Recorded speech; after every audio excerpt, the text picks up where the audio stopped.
감사합니다. 예수님께서 복음을 전하시면서 처음 외친 메시지를 여러분이 혹시 기억하시는지 모르겠습니다. 회개하라, 천국이 가까워하느니라. 이게 이제 마태복음이고, 누가복음에는 회개하라, 하나님의 나라가 가까워하느니라 이렇게 말씀하셨어요. 그래서 예수님의 지상 사역은 언제나 하나님의 나라를 말씀하시고 가르치시고 하나님의 나라가 가까이 왔음을 이야기하셨죠. 그래서 오늘 이제 본문으로 삼은 이 17장, 18장까지에는 이 하나님의 나라에 관한 배경이 깔려 있습니다. 읽지는 않았습니다만 이 17장 20절, 21절에는 바리새인들이 예수님께 질문하는 것이 있어요. 언제 하나님의 나라가 임하나이까? 이렇게 물었어요. 그 바리새인들의 질문은 조금 전에 말씀드린 것처럼 예수님이 늘 하나님의 나라가 가까이 왔다고 하시기 때문에 바리새인들이 그렇게 물었던 거죠. 그랬더니 예수님이 21절에 하나님의 나라는 눈에 볼 수 있게 임하는 것이 아니고 너희 안에 있느니라 그렇게 대답을 하셨어요.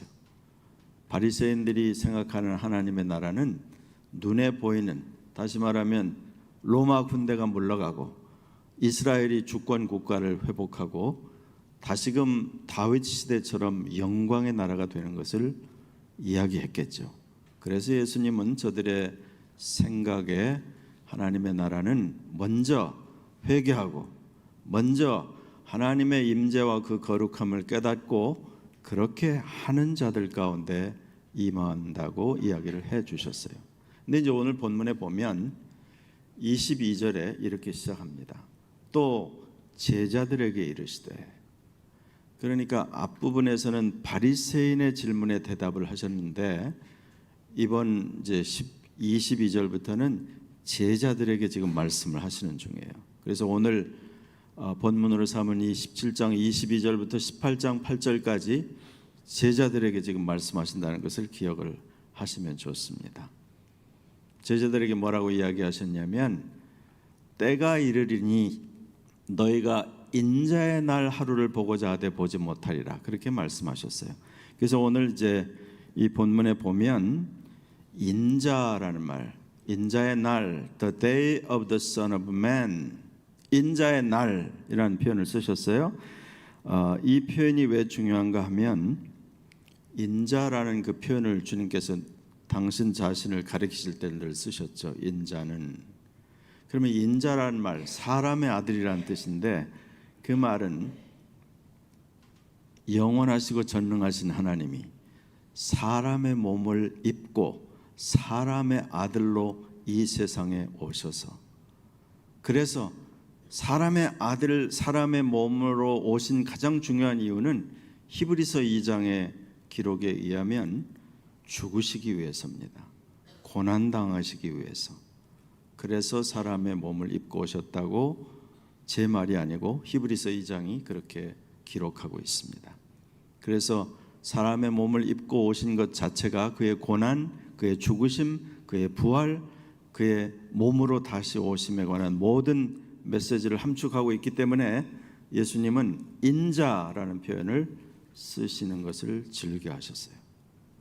그래서 이제 제자들에게 인자의 날 이렇게 표현을 하셨는데 저하고 조금 이렇게 본문을 여러분이 더듬어 보시면 지금 22절에 인자의 날, 그 다음에 24절에 가면 인자도 자기의 날에 그러하리라, 26절에 인자의 때에도 라고 되어 있고 30절에 가면 인자의 나타나는 날에 라고 표현되어 있으며 오늘 읽은 마지막 9절 18장 8절에 보면 인자의 올 때에 그렇게 모두 5번이나 기록하고 있어요. 그래서 여러분이 혹시 이 18장 1절부터 8절까지의 불의한 재판관과 도시의 과부 비유를 통해서 기도에 대한 권면으로 보통 생각을 하지만 이것은 독립된 이야기가 아니고 이렇게 전체가 이렇게 한 덩어리로 돼서 인자가 오는 그 날에 관한 말씀이라는 사실을 예수님 자신이 5번이나 이 표현을 사용하시면서 강조하고 계시다는 것을 알 수 있습니다. 자, 그러면 이제 제자들에게 말씀하기 시작하시는데 여러 포인트로 예수님이 이야기를 하셔요. 제일 먼저 제자들은 지금 예루살렘으로 예수님이 향해서 가시는 길이거든요. 예루살렘으로 가시다가 그 다음 19장에 가면 여리고에서 삭개오를 만나기도 하고 그 다음에 뭐 기사와 이적을 베풀기도 하지만 모든 복음서는 계속 예루살렘을 향하여 가시는 예수님에 대해서 강조하죠. 예수님이 예루살렘으로 가시는 이유는 한 가지밖에 없습니다.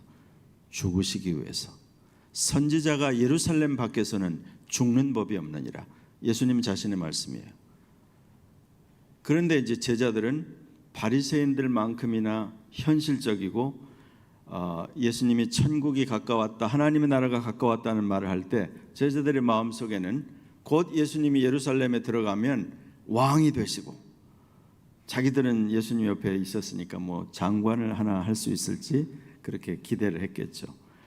그런 기대들을 바리새인들도 하고 바리새인들은 이제 다른 편에서 제자들마저도 그런 생각을 하고 있기 때문에 예수님의 특별히 표현해서 바리새인들에게 하나님의 나라라고 한 것을 제자들에게는 The day of the Son of Man, 인자의 날이라고 특별히 5번이나 강조한 이유는 제자들은 곧 자기들이 원하는 하나님의 나라가 임할 줄 알지만 예수님 말씀하시는 것은 아니야. 너희들은 하루도 볼 수가 없어. 왜냐하면 이것은 적어도 2000년이 지난 뒤에 일어날 일이니까. 지금 그 얘기를 하시는 중입니다. Time matter. 내가 다시 오는 날, 인자의 날, 그 날은 그 날 중에 너희는 하루도 볼 수가 없다. 이것은 상당히 오랜 후에 일어날 일이라고 지금 말씀하시는 중이에요. 자, 그래서 예수님께서 이제 표현을 하시기를 3절이에요. 23절부터 24절 두 절을 한번 다시 읽어보겠습니다. 시작. 사람이 너희에게 말하되 보라 저기 있다, 보라 여기 있다 하리라. 그러나 너희는 가지도 말고 따르지도 말라. 번개가 하늘 아래 이쪽에서 번쩍이어 하늘 아래 저쪽까지 비침같이 인자도 자기 날에 그러하리라.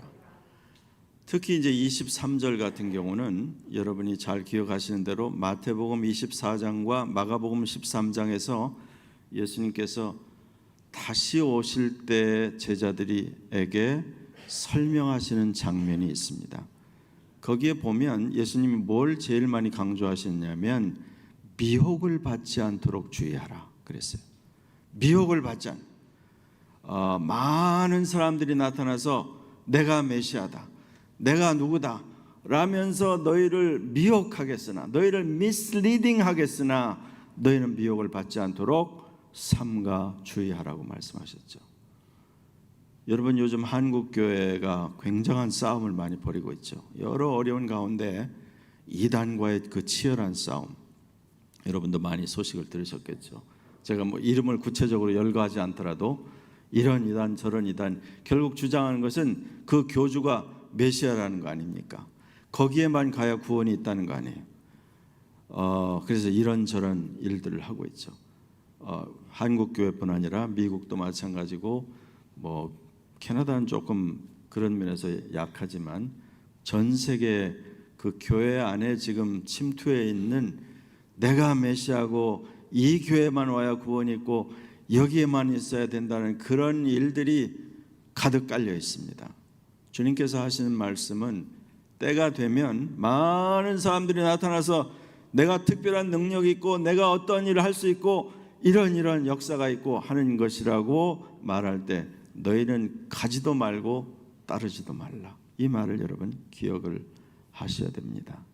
왜냐하면 주님께서 하신 말씀 그 다음 24절에 가면 인자의 날은 어떻게 임하냐면 번개가 동쪽에서 번쩍여서 서쪽까지 번쩍이는 것처럼, 그래서 마치 양초 한 자루와 번개가 도저히 비교할 수 없듯이 주의 다시 오심은 온 세상에 아무도 피할 수 없이 모든 사람이 알고 모든 사람이 겪게 될 엄청난 권세와 권능으로 임할 것이라고 말씀하셨어요.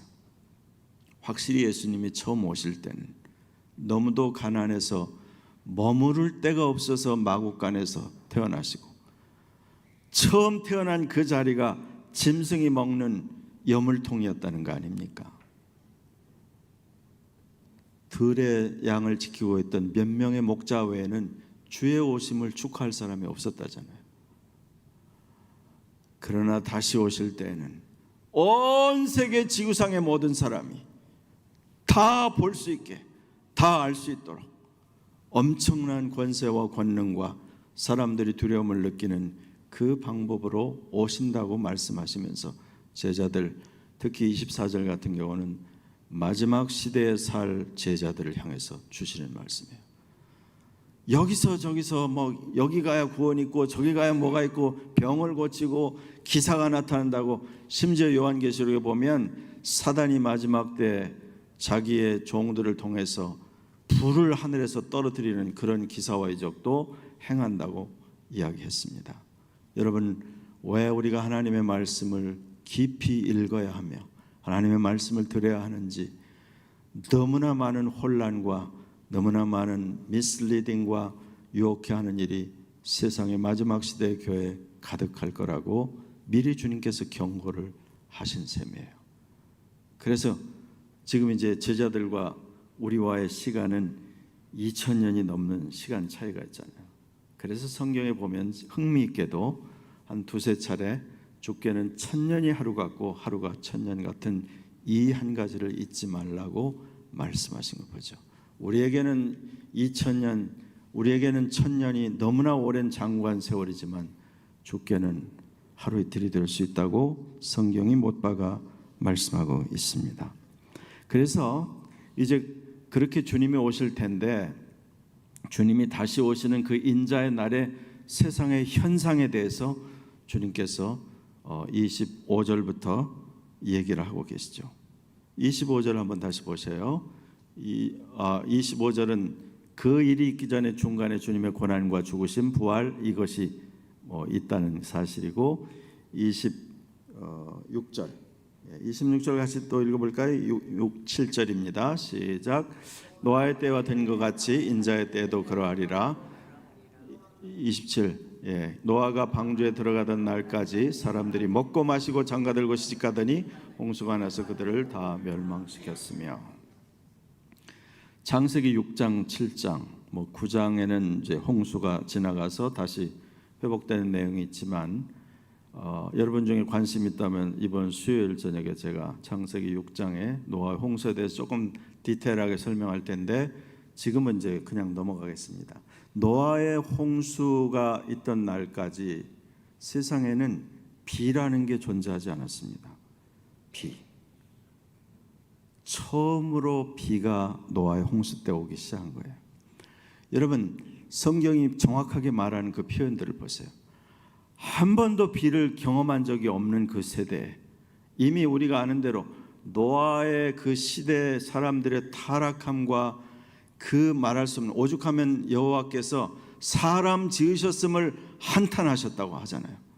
그래서 홍수로 세상을 쓸어버리기로 작정하실 만큼 세상의 강포함과 corrupted가 얼마나 지독했는지 그냥 할 수 없이 하나님이 심판을 아주 쓸어버리시는 그 일을 할 때, 노아를 통해서 얼마나 오랫동안, 많은 성경학자들이 일치하게 말하는 대로 100년 이상을 노아의 방주를 지었는데, 그 사이에 노아는 단순히 방주만 진 것이 아니라 주변의 모든 사람들, 세상을 향해서 하나님께서 이 세상을 심판하신다고 선포하고 증거하고 구원의 길을 제시했겠지만, 우리가 아는 대로 노아와 노아의 아내와 세 아들과 그 며느리 8명 외에는 구원을 받지 못했다고 성경은 말합니다. 오늘 예수님께서 하신 말씀 보세요. 방주에 들어가던 날까지 저들은 먹고 마시고 장가들고 시집가더니, 그럼 예수님께서 먹고 마시는 게 필요하지 않다는 얘기예요? 결혼하는 게 필요 없다는 얘기예요? 그렇지 않죠. 이건 필요하지 않다는 얘기가 아니라 에브리데이 일상사 이상은 넘어가지 못한다는 이야기예요. 그 도덕적인 타락함과 부패함과 하나님을 대적한 것 말고도 세상에 살아가는 일 이상은 바라보지 못한다는 거예요. 그 다음에 또 예를 드셨는데 롯의 때와 같다고 28절에 이야기하죠. 28, 29절 다시 또 읽어봅니다. 시작. 또 롯의 때와 같으리니 사람들이 먹고 마시고 사고 팔고 심고 집을 짓더니 롯이 소돔에서 나가던 날에 하늘로부터 불과 유황이 비오듯 하여 그들을 멸망시켰느니라. 노아의 홍수가 전 지구적인 사건이었다면 이 롯은 소돔 또 고모라 그 주변에 있던 작은 도시들에 내린 여호와의 심판이었죠. 여러분이 아신 대로 창세기 19장은 이것에 대해서 아주 그래피컬리 디테일하게 우리에게 설명합니다. 롯이 살던 그 소돔성에 얼마나 죄악이 컸는지 하늘에까지 들렸다고 하잖아요. 우리가 아는 대로 대표적으로 대표적인 죄악들이 동성애라는 거죠. 우리가 그렇게 싫어하는.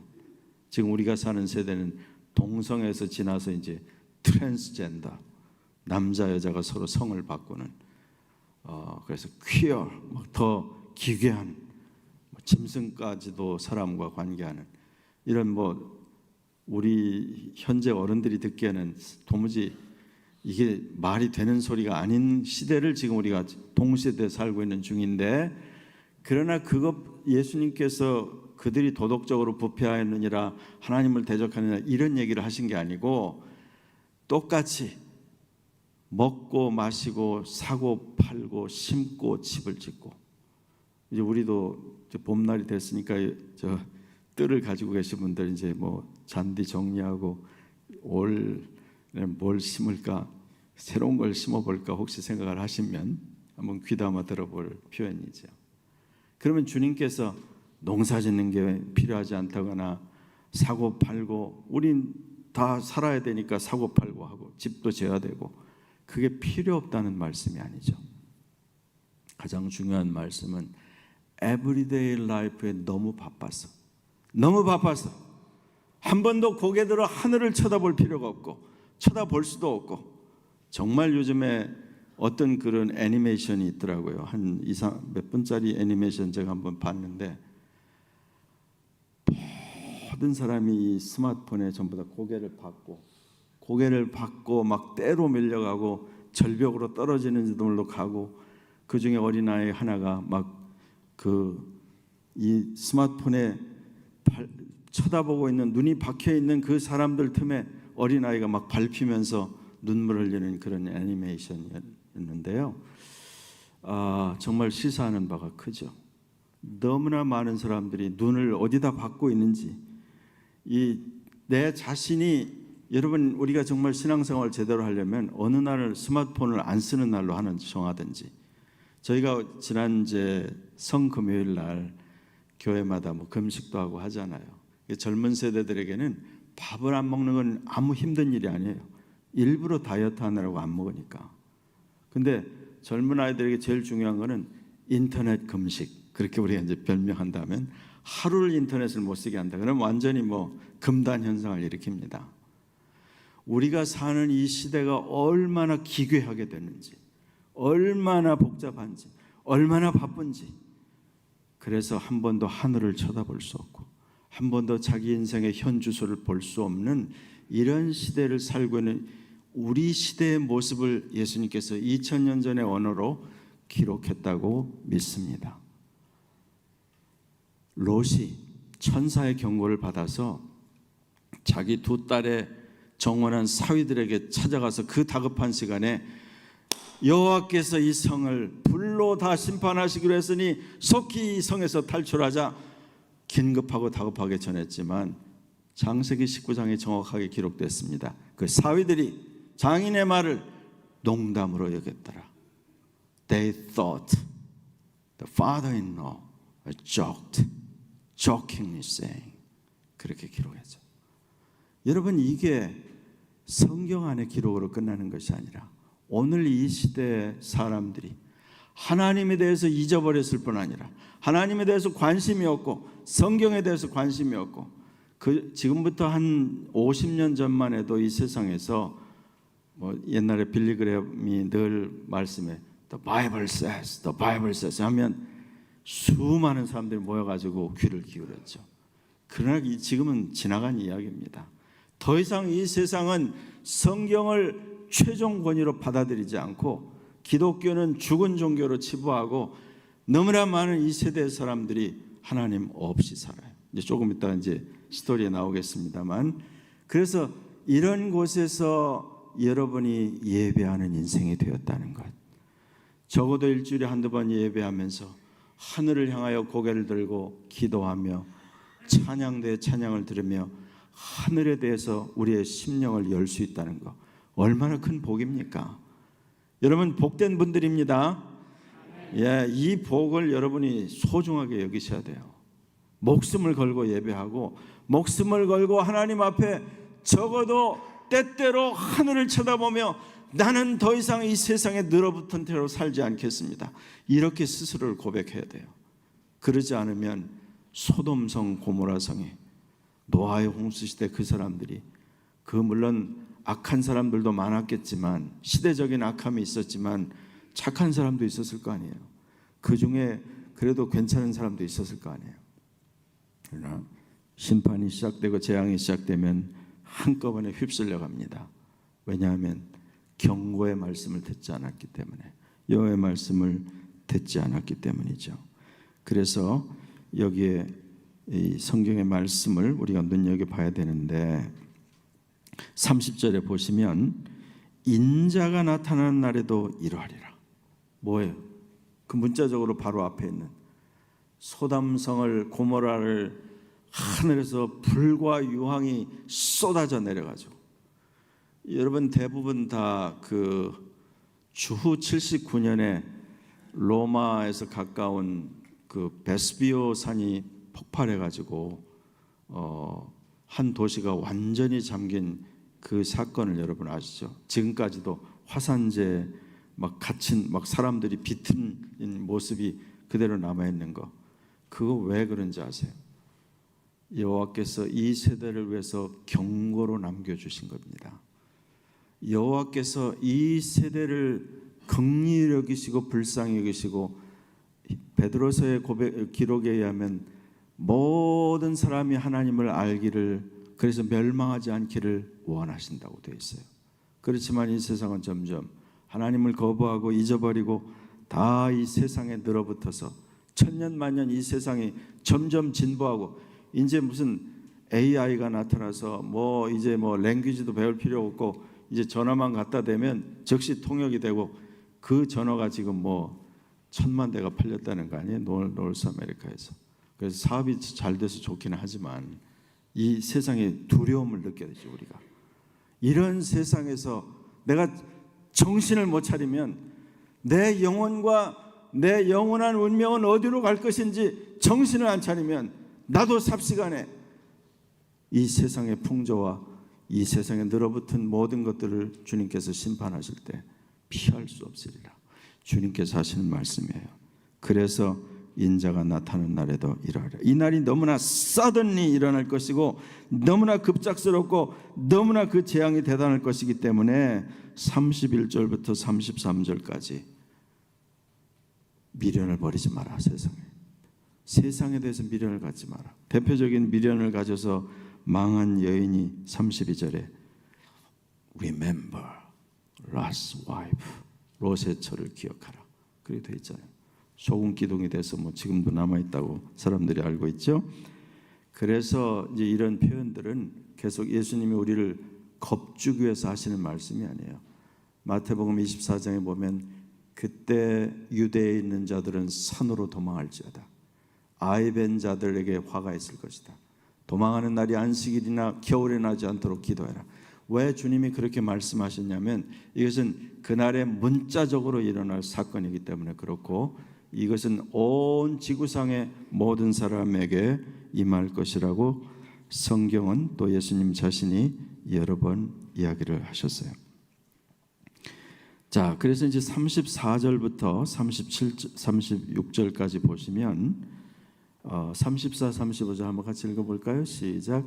내가 너에게 이르노니 그 밤에 둘이 한 자리에 누워 있음에 하나는 데려감을 얻고 하나는 버리둠을 당할 것이요, 두 여자가 함께 맷돌을 갈고 있음에 하나는 데려감을 얻고 하나는 버려둠을 당할 것이니라. 요즘 젊은이들하고 성경 공부를 하면 이 35절 같은 경우는 설명을 해도 알아듣기 힘듭니다. 두 여자가 맷돌을 갈고 있어요. 제가 어렸을 때만 해도 뭐 조금만 시골에 웬만한 데 가면 다 맷돌로 다 이렇게 돌렸죠. 두 사람이 한 자리에 누워 있다. 밤에. 그 다음에 맷돌 가는 건 당연히 낮이겠죠. Night time, day time. 하나님의 재앙이 끊임없이 일어나는 시간적인 모든 상황을 말하죠. 두 사람 중에 한 사람은 데려감을 당하고 한 사람은 버려둠을 당한다. 많은 사람들이 우리말 표현 때문에 데려감을 얻고 버려둠을 당한다. 데려감을 얻는 건 왠지 괜찮은 쪽이고 그래서 이제 휴거를 받는 것 아닌가 이렇게 생각을 해왔습니다.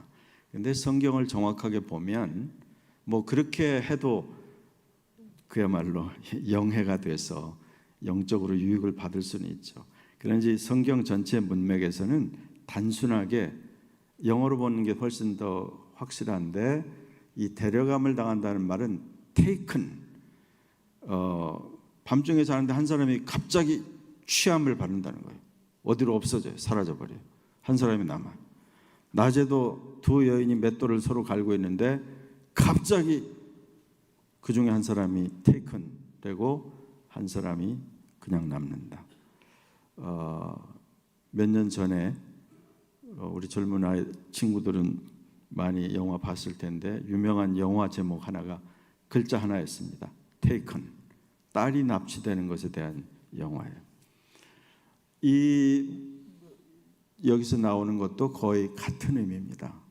많은 사람들이 삽시간에 죽음을 당할 것을 이야기를 하고 있는데 이 얘기는 성경에 너무 많이 너무라는 표현이 좀 그렇습니다만 선지서의 대부분이 다 예언하고 이사야가 스가랴가 나훔이 학개서가 하박국이 요엘이 계속해서 얘기하는 대목이에요. 그러다 나중에 결정적으로 요한계시록 가면 이 지구상 전체 3분의 2가 대다수가 심지어 이사야 같은 데는 사람의 숫자를 오빌의 금보다 희귀하게 만들겠다고 말씀하죠. 많은 사람들이 많은 재난과 환난을 당해서 분토처럼 죽임을 당할 것에 대해서 말합니다. 그뿐만 아니라 이사야서 24장 같은 경우는 온 지구를 쉐이킹하고 흔들어서 전 지구상에 지진이 없는 곳이 없도록 하겠다 하시는 말씀이에요. 여러분이 아시는 것처럼 늘 있는 일인 것 같지만 한 일주일 전에 대만에서 꽤 큰 지진이 있었죠. 한 이틀 전에 지난 금요일인가요? 오전에 뉴저지에서 뉴욕까지 4.8 큰 지진은 아니었지만 많은 사람들이 여기는 지진이 없는 줄 알았는데 충격을 받았죠. 저는 이러한 것들이 그냥 무의미하지 않다고 생각합니다. 하나님의 그 흔드심, shaking the world, 하늘도 흔들고 땅을 흔드는 성경의 이 말씀이 너무도 많기 때문에 우리가 사는 이 시대의 모든 상황과 맞물려서 하나님의 경고로 주신다고 생각해요. 더군다나 여러분 내일 낮에 개기일식이라는 게 솔라 이클립스라는 게 2시인가 4시 사이에 3시 몇 분에 있다고 지난 거의 2주간 뉴스만 틀면 나왔고 오죽하면 온타리오 교육청에서 휴교령을 내려서 학교 다 애들 가지 않잖아요. 그리고 일반 도서관에서조차 안경 나눠주고 그래서 여러분 절대 선글라스 끼고 보면 안 된다고 그런 소식 들으셨을 텐데 이게 5년 전에도 이 북미 대륙을 사선으로 질러가는 그 계기일식이 있었어요. 이번에는 디아더 사선으로 그래서 X로 지금 5년 사이에 2번 계기일식이 있는데 태양과 지구 사이에 달이 껴가지고 일직선으로 완전히 달이 태양을 가리는 그런 현상이라고 하죠. 이런 일은 천문학적으로 여러 번 있어 왔지만 제가 드리고자 하는 말씀은 창세기 1장에 여호와께서 해와 달과 별을 지으실 때 하신 말씀이 있어요. 이것들은 세상에 필요한 빛, 광명을 위해서도 지어졌지만 마지막 시대 사인을 위해서 내가 창조하였다고 말씀하셨어요. 하나님이 별과 달과 해와 이 모든 것들을 통해서 세상을 향해서 주시는 사인으로 하나님의 시간이 가까웠고 하나님이 천하 만물을 창조하시고 하나님이 이 인생을 구속하시는 모든 일을 여호와께서 이루신다고 하는 것을 이것을 통해서 보라고 말씀하시는 거죠. 여러분이 그냥 별거 아닌 지나가는 현상이라고 생각하면 뭐 괜찮아요. Up to you. 그러나 하나님의 말씀을 소중하게 읽고 하나님께서 하시는 모든 일들이 무의미하게 되지 않는다는 사실을 기억하는 사람은 모든 일들이 하나님의 말씀에 기록된 대로 하나씩 하나씩 퍼즐이 맞추듯이 채워지고 있다는 사실을 기억할 일입니다. 그래서 이제 제자들은 여기까지 듣고 두려움에 쌓였습니다. 도대체 그러면 왜 제가 이제 그 taken이라는 그 표현이 문자적으로 요즘에 너무나 많은 사람들이 막 40대 후반 50대밖에 안 됐는데 갑자기 이유 없이 쓰러져 가지고 죽는 그런 사람들이 소식을 여러분도 많이 들으셨을 텐데 여러분이 어떻게 들으실지 모르지만 이것은 사실입니다. 점점 이런 소식을 더 많이 듣게 될 텐데 이런 소식을 들으면 이야기를 들으면서 제자들이 37절 같이 이렇게 주님께 묻습니다. 한번 읽어보세요. 그들이 대답하여 이르되 주여 어디 오니까 이르시되 죽어 있는 곳에는 독수리가 모였느니라. 제자들이 Where Lord? 어디로 갑니까? 라고 물었을 때 제자들이 한 의미는 예수님께서 밤에 두 사람이 한 자리에 있다가 한 사람이 그냥 사라진다. 낮에 두 여자가 맷돌을 갖고 있다. 한 사람이 그냥 어디로 사라진다. 어디로 계속 이야기를 하시니까 제자들이 어디로 간다는 겁니까? 이렇게 물은 거예요. 그랬더니 예수님 특유의 애매한 답변을 하셨죠. 죽음이 즉 시체가 있는 곳에는 독수리가 모이느니라. 이 말은 예수님께서 처음 하신 말씀이 아니고 욥기 39장 30절에 가면 정확하게 똑같은 말씀이 나옵니다. 죽음이 있는 곳에. 그 말은 이 취해진 사람들의 죽음의 재앙에 대해서 표현하고 있다고 생각할 수 있어요. 자, 그래서 이제 이 말을 듣는 제자들이 지금 예루살렘으로 가서 예수님이 왕이 되시고 엄청난 권세와 영광을 누리는 그 일이 있을 줄 알았는데 예수님이 갑자기 너무나 엄청난 이야기를 계속 하시니까 이 제자들은 지금 마음이 두렵고 답답할 거 아니에요. 그래서 그 제자들에게 하신 말씀이 18절 1절부터 8절까지란 뜻이에요. 뭐라고 이야기하셨냐면 항상 기도하고 낭망치 말아야 할 것을 비유로 말씀하셨다. 그러니까 18장 2절부터 5절까지 나오는 2절부터 5절까지 나오는 이 예수님의 이야기는 이 스토리는 이유가 있어요. 그 이유는 예수님 자신이 이 얘기 내가 지금 너희에게 이 비유를 해줄 텐데 이거는 너희가 항상 기도해야 되고 항상 낭망하지 말아야 된다는 것을 너희가 알아야 돼 라고 하면서 주신 스토리예요. 이 3절밖에 안 되는 2, 3, 4, 4절인가요? 4절밖에 안 되는 짧은 절수 안에 예수님께서 말씀하신 거예요.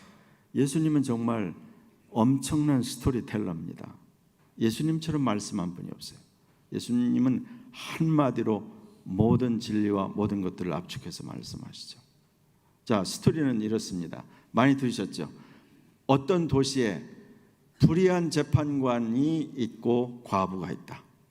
완전히 극과 극이죠. 불의한 재판관이 어떤 존재인지 예수님께서 두 가지로 얘기하시죠. 하나님을 두려워하지 않고 사람을 무시해. 여러분, 이 재판관은 오늘날에도 재판관의 권세가 대단하죠. 코트에서 재판관이 땅땅땅 어떤 선을 하면 그게 최종 결론이 되는 거죠. 그러나 예수님이 말씀하실 때 이 재판관은 그런 정도에서 벗어나 행정적인 권한까지 가지고 있는 그야말로 권세가 대단한 그런 존재가 재판관이에요. 근데 그 재판관이 unjustice, 이 불의해. 근데 표현이 하나님을 두려워하지 않고 사람을 무시해. 재판관 본인 자신도 자기를 그렇게 말한다고 거기에 기록이 되어 있습니다. 하나님 두려워하지 않는다는 게 뭐예요? 하나님 두려워하지 않아요. 하나님 인정하지도 않고 하나님 뭘 하시는지 자기 마음대로 한다는 뜻이죠. 그 다음에 사람 무시해. 사람 무시해. 권세를 가지고 돈이 있고 뭘 걸친 사람들의 특징이죠. 사람 무시해. 이런 시대, 여러분, 이것은 오늘 우리가 사는 이 시스템과 이 시대를 상징적으로 보여줍니다. 우리가 사는 이 시대는 공룡처럼 커진 시스템과 어떤 트렌드와 이런 모든 것들이 지극히 작고 연약한 한 개개인을 쉽게 대다수로 희생시켜버리는 그런 시대에 이미 우리가 살고 있어요. 더 이상 이 세상은 하나님을 두려워하지도 않고 인정하지도 않고 하나님에 대해서 아예 대적하는 그런 시대에 이미 우리가 살고 있어요. 우리가 다 그걸 늘 느끼죠. 그러면 이 과부는 뭐냐면, 여러분, 성경에 하나님께서 세 계층은 항상 돌보고 너희가 그 세 계층에 대해서는 잘 해야 된다. 잘 도와줘야 돼. 항상 그들을 구호하고 항상 도와줘야 된다는 세 계층이 뭡니까? 제일 항상 나오는 게 과부, 고아, 또 누구 있어요? 나그네. 왜 그럴까요? 요새는 뭐 노마드라고 멋진 어디 가나 뭐 주식도 하고 다 해서 쉽게 말하면 경제력이 중요하잖아요. 예전에 이 세 계층은 자기 스스로는 생존할 수 없는 계층들이에요. 어디서 아무것도 도움을 받을 데 없어요. 그런 정말 약하고 정말 가난하고 힘든 외로운 그런 계층이 이 세 계층이었어요. 그러니까 이 불의한 재판관과 이 과부는 완전히 극과 극의 상태를 주님께서 스토리 가운데 세팅하면서 이야기를 하는 거죠. 일반 사람도 무시하는데 이 과부를 사람 취급이나 했겠어요. 그런데 이 스토리 가운데 장치는 또 중요한 단어 하나가 나옵니다. 우리말 성경에 원한이라고 쓰인 거예요. 원한이란 말 듣기만 해도 어디 굉장히 전설 따라 삼천리에 날 만한 원한을 갚아야 된다. 이 원한이란 말의 그 원뜻은 우리 NIV에 쉽게 번역했는데 get justice, 정의를 회복하고 어떤 그 억울한 것을 입증하고 회복한다는 그런 뜻이에요. 근데 이게 4번이나 등장했다는 것은 상당히 지금 중요한 의미를 갖는다는 거죠. 그래서 이 도시에 약한 이 과부가 가지고 있는 어떤 억울한 사정, 이 억울한 사정을 해결해 줄 수 있는 사람은 모든 실권과 행정권과 결정권을 가진 재판관밖에 없는데, 문제는 그 사람이 사람 무시하고 하나님을 두려워한다니까. 제 마음대로 살고, 쉽게 말하면 뇌물을 바치고 어떤 편법을 동원하지 않고는 일의 절차를 시행할 수 없는 이런 상황에 이 가난하고 외롭고 힘든 이 여인이 할 수 있는 한 가지 방법은 keep coming, keep coming. 오늘 성경이 늘 와서 아침에도 가고, 아침에 안 만나주면 낮에도 또 가고 저녁에 가고, 그래도 안 만나주면 그 재판관이 사는 집이든지 일하는 사무실이든지 앞에 엎드려 있고 계속 있다는 거죠. 예수님의 말씀을 보세요. 너무 기가 막히죠. 얼마간 들어주지 않다가, 왜냐하면 무시하니까, 사람도 아니니까 쳐다보지도 않았겠죠. 뭐 침을 뱉었든지. 그런데 계속 찾아오니까 나중에는 저기서 모습만 봐도 저 엎드려 있고 제대로 마주나 쳐다봤겠어요. 계속 나를 도와주세요. 나를 어떻게 좀 내 억울한 사정을 고쳐주세요.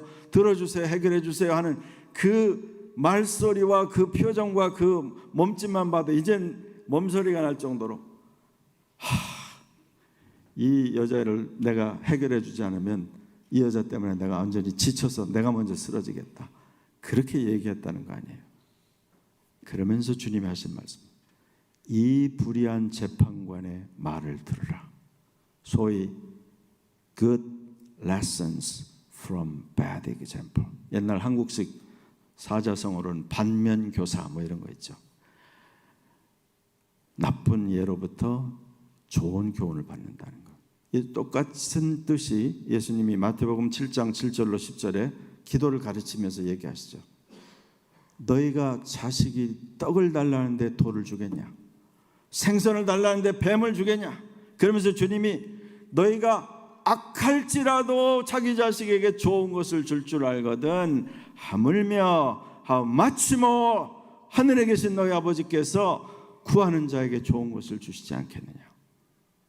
여기도 똑같이 불의한 재판관이 이 가난하고 외롭고 불쌍한 가진 것이 아무것도 없고 억울한 사정밖에 없는 이 여인이 자기 문제를 해결해 달라고 계속 찾아오고 또 찾아오고 또 찾아오고 그렇게 하는 것을 내가 사람을 무시하고 하나님도 두려워하지 않지만 이 여자가 결국 나를 지치게 나를 나가 떨어지게 할 거니까 뭐 오는 걸 막을 수가 없으니까 내가 들어주겠다.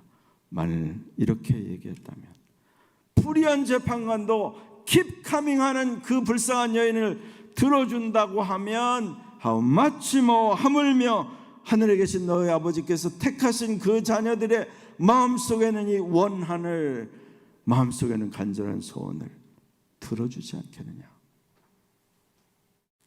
예수님의 이런 극적인 비교와 표현은 우리에게 많은 것들을 이야기하죠.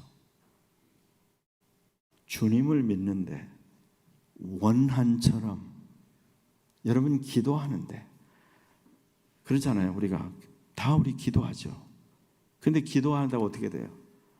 아니 이 기도가 좀 몇 번 하면 응답이라는 게 와야 되는데 계속 기도하는데 응답이 없어.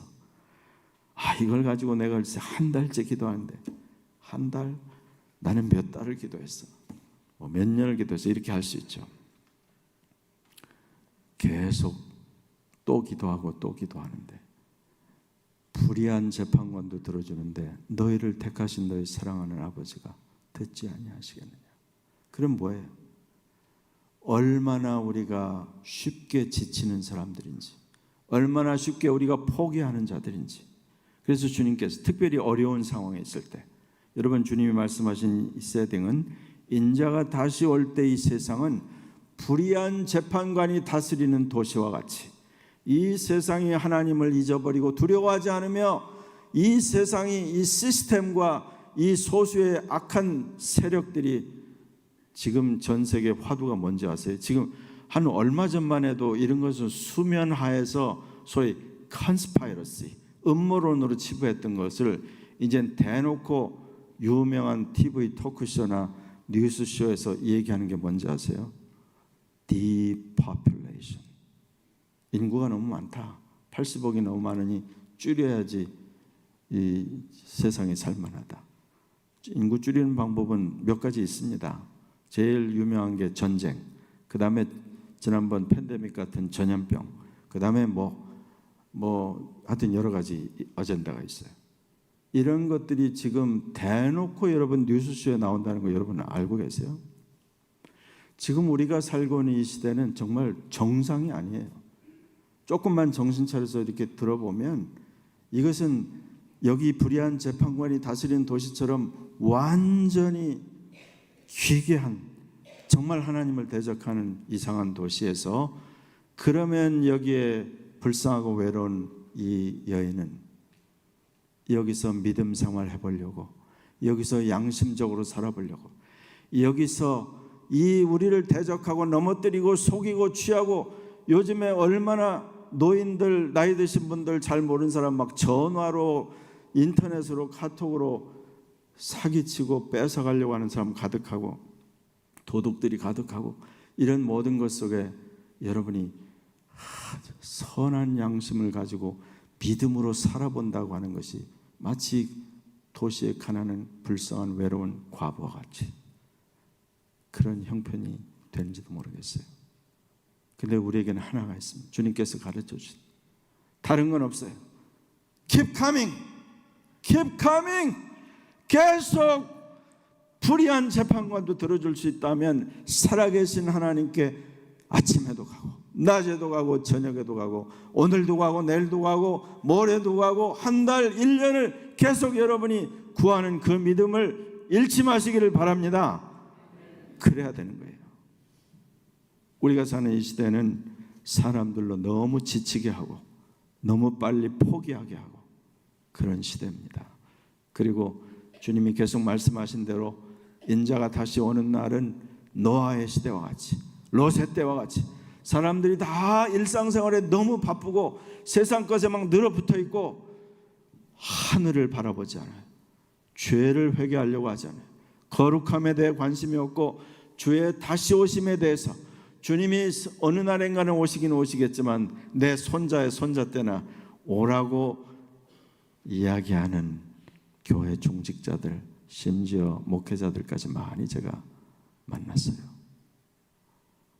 여러분, 하나님의 시간이라는 게 있어요.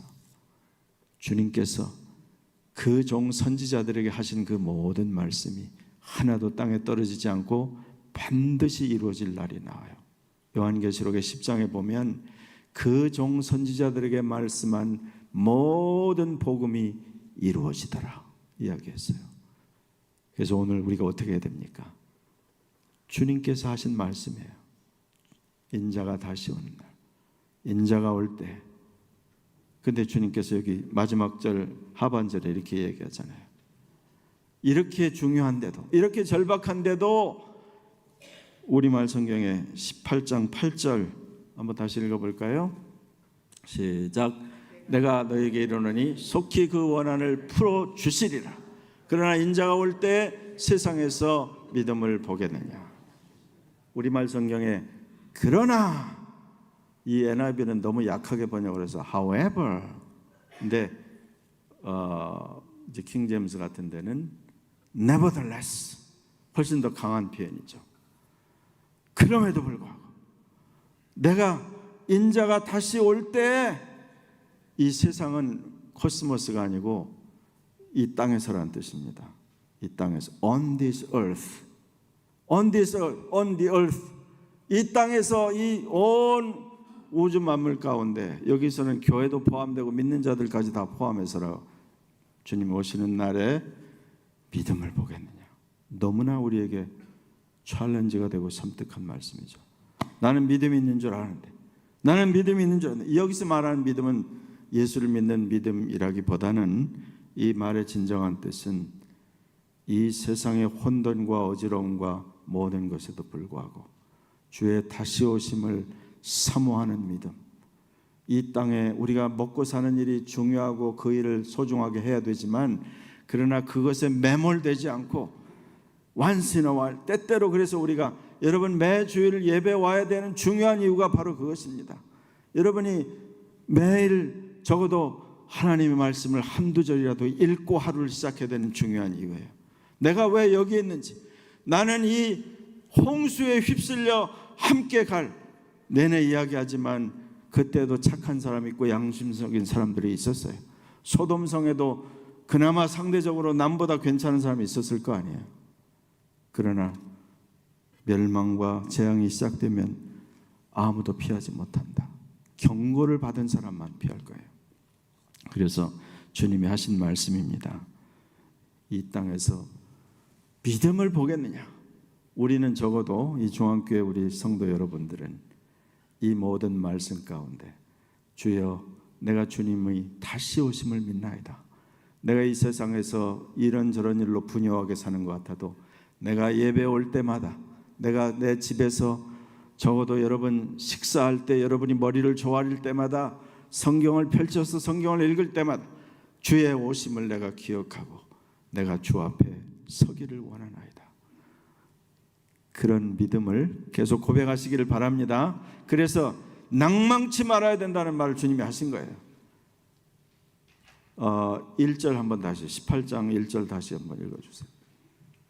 1절 다시 읽어봐요. 시작. 예수께서 그들에게 항상 기도하고 낙심하지 말아야 할 것을, 거기까지만요. 거기에 보면 They should always pray, and should가 거기도 들어갑니다. They should not give up. 항상 기도해야만 하고 항상 포기하면 절대 안 된다. 이 포기하지만 낙심하지 말란 그 말의 원뜻은 영어로 옮기면 faint 한다는 그 말이에요. 이 신약 성경에 계속 쓰이는 말인데 쉽게 말하면 어려움이 지속되면 우리는 힘듭니다. 조금 처음에는 참고 견디지만 이게 계속되면 우리는 막 위태위태하죠. 흔들리죠. 지탱할 힘이 없죠. 그런 부분을 말하는 거죠. 그래서 늘 주님께서 감당할 수 없을 때는 피할 길을 내시고 감당할 힘을 주시고 이 날들을 감하지 않으면 택하신 자라도 어떻게 할 수 없을 줄 알고 감하시리라 다 하신 거죠. 중요한 것은 주께서 우리를 지켜보고 계시다는 것이고 이 어려운 시대를 사는 여러분들이 우리를 사랑하시는 하나님이 우리가 잘못되는 걸 원하지 않아요. 그렇지만 에브리데이 너무 이 세상 일에 매몰되지 마시고 여러분 성경에 무슨 말까지 있냐면 이 세상이 민족들이 불탈 것으로 수고하며 그렇게 되어 있어요.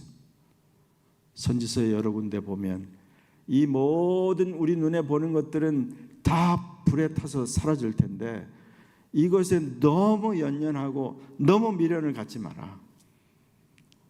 우리가 주어지면 감사하고 있으면 잘 사용하지만 그러나 내가 가지지 못하고 남이 있는 걸 너무 부러워하고 비교할 것도 아니고 내가 없는 걸 너무 괴로워할 것도 아니고 결국 우리가 사는 이 세상에 있는 모든 것들은 하나님께서 도와주시도록 우리가 그동안 기도하고 건강도 주시고 또 모든 것을 주시도록 기도는 하지만 하나님이 내게 그때그때 주신 것으로 만족하고 더 중요한 영원한 나라 다시 오실 주님 하늘 그래서 내가 이 세상에 있는 것에 너무 매몰되지 않도록 자신을 늘 예배하는 자리에 기도하는 자리에 하나님 앞에 깨어있는 자리에 늘 세워두시기를 축원합니다.